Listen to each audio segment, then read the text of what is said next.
ভিক্ষা চেয়ে নিজের পেট চালাতো। আর একদিন যখন ওই ভিখারি ভিক্ষা চাইতে যায় তখন সে এক স্যুট বুট পরে থাকা একটি ধনী মানুষকে দেখতে পায়। তখন ওই ভিখারি ভাবে, নিশ্চয়ই এই মানুষটি অনেক বেশি ধনী, আর আমি যদি এর কাছে থেকে ভিক্ষা চাই তাহলে আমাকে নিশ্চয়ই অনেক বেশি টাকা ভিক্ষা দেবে। এরপরে ভিখারি ওই ধনী মানুষটার কাছে গিয়ে ভিক্ষা চাওয়া শুরু করে। কিন্তু ভিখারিকে দেখে ওই ধনী মানুষটি বলে, তুমি কি সবসময় মানুষের কাছে থেকে কেবল চাও? কখনো কি তুমি কাউকে বিনিময়ে কিছু দিয়েছ? এটা শুনে ভিখারি অবাক হয়ে বলল, সাহেব, আমি তো একজন ভিখারি মাত্র। আমি মানুষের কাছে থেকে ভিক্ষা করে নিজের জীবন চালাই। আমার তেমন ক্ষমতা কোথায় যে আমি কাউকে কিছু দিতে পারবো? এরপরে ওই ধনী লোকটি বলল, যেহেতু তুমি কাউকে কোনো কিছু দিতে পারবে না তাহলে তোমারও কারো কাছে থেকে কোনো কিছু চাওয়ার অধিকার নেই। আমি একজন ব্যবসায়ী, আর আমি লেনদেনে বিশ্বাস করি। যদি তোমার কাছে আমাকে দেওয়ার মতো কিছু থাকে তাহলে আমি তার পরিবর্তে তোমাকে কিছু দিতে পারি। আর যদি তুমি আমাকে কিছু দিতে না পারো তাহলে আমিও তোমাকে কোন কিছুই দিতে পারবো না। এরপরে ওই ধনী লোকটি ট্রেনে উঠে পড়ে এবং সেখান থেকে চলে যায়। এদিকে ভিখারি বসে বসে ওই বিজনেসম্যানের বলা কথাটি ভাবতে থাকে। ভিখারি ভাবে যে আমি এতদিন পর্যন্ত ভিক্ষা করছি, কিন্তু এমন কথা তো আমাকে আজ পর্যন্ত কেউ বলেনি। যদিও ওই বিজনেসম্যান খারাপ কিছু বলেনি। সত্যিই তো, আমি যদি কাউকে কোনো কিছু দিতে না পারি তাহলে আমি কি করে অন্য মানুষের কাছে থেকে চাইতে পারি?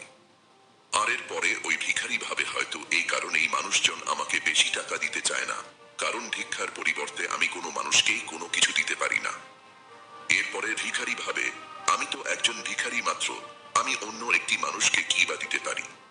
কিন্তু এই কথাটাও সত্যি, আমি আর কতদিন একটি মানুষকে কোনো কিছু না দিয়ে কেবল মানুষের কাছে চাইতে থাকবো? আর সবশেষে ভিখারি সিদ্ধান্ত নেয়, আজকের পরে যে মানুষই তাকে ভিক্ষা দেবে ওই ভিখারি তাকে তার পরিবর্তে কিছু না কিছু অবশ্যই দেবে।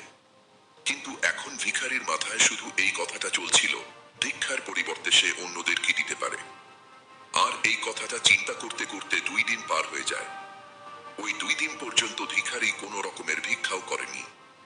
তৃতীয় দিন যখন ওই ভিখারি স্টেশনে বসেছিল তখন সে স্টেশনের ওপারে থাকা কিছু ফুল গাছ দেখতে পায়, যে গাছগুলোতে অনেক ফুল ফুটেছিল।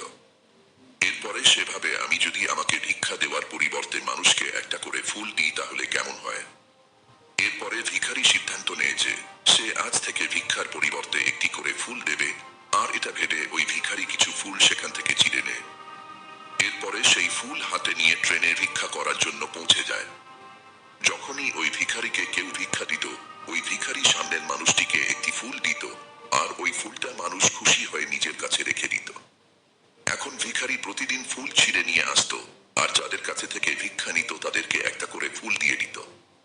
আর কিছুদিনের মধ্যেই ওই ভিখারি এটা দেখতে পায় যে এখন তাকে অনেক বেশি মানুষ ভিক্ষা দেওয়া শুরু করেছে। যতক্ষণ পর্যন্ত তার কাছে ফুল থাকতো ততক্ষণ পর্যন্ত মানুষ তাকে বেশি বেশি ভিক্ষা দিত। কিন্তু যখনই ফুল শেষ হয়ে যেত তখন তাকে আর কেউ তেমন ভিক্ষা দিত না। আর এভাবেই প্রতিদিন চলতে থাকে। আর একদিন যখন ওই ভিখারি ভিক্ষা করার জন্য ট্রেনে ওঠে তখন ওই ভিখারি দেখতে পায় সেই বিজনেসম্যানটা ট্রেনে বসে আছে, যার কারণে সে আজ ভিক্ষার পরিবর্তে মানুষকে ফুল দেওয়া শুরু করেছে। এরপরে ওই ভিখারি দ্রুত ওই বিজনেসম্যানের কাছে পৌঁছে যায় আর বলে, আজ আমার কাছে আপনাকে দেওয়ার জন্য কিছু আছে। আপনি যদি আমাকে ভিক্ষা দেন তাহলে এর পরিবর্তে আমি আপনাকে কয়েকটা ফুল দেব। এরপরে ওই বিজনেসম্যান ওই ভিখারিকে কিছু টাকা দেয়, আর ওই ভিখারি কিছু ফুল ওই বিজনেসম্যানকে দিয়ে দেয়। ওই বিজনেসম্যানের কাছে ভিখারির এই বুদ্ধিটা খুবই ভালো লাগে। তাই তিনি বলেন, আজ তো তুমিও আমার মতো একটি বিজনেসম্যান হয়ে গেছো। এটা বলার পরেই ফুল নিয়ে ওই বিজনেসম্যান স্টেশনে নেমে পড়ে এবং সেখান থেকে চলে যায়। এদিকে আরো একবার ওই বিজনেসম্যানের বলা কথায় ওই ভিখারি আবার চিন্তা করতে শুরু করে।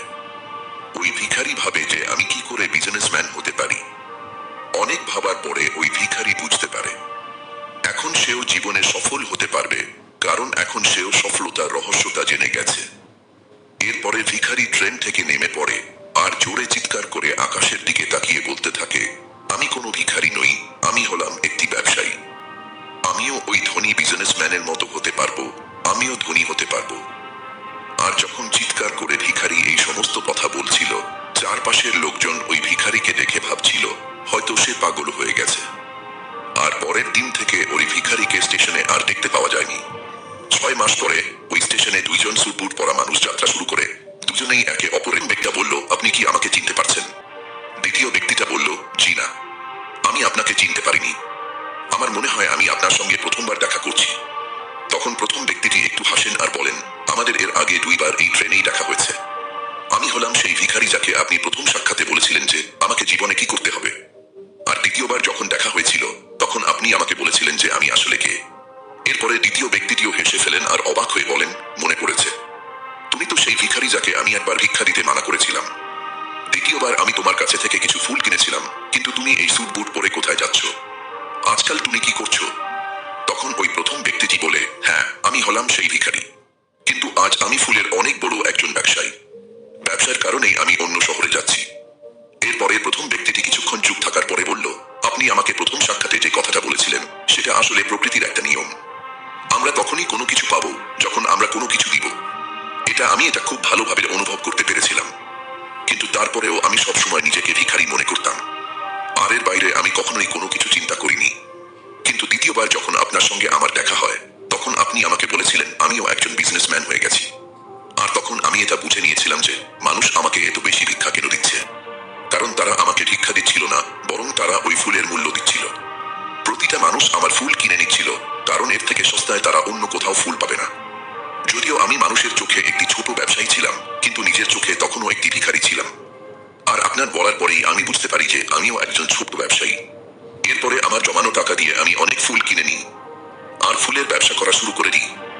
এখনকার মানুষের ফুল অনেক পছন্দ, আর তাদের এই পছন্দ আমাকে আজ ফুলের অনেক বড় একটি ব্যবসায়ী বানিয়ে দিয়েছে।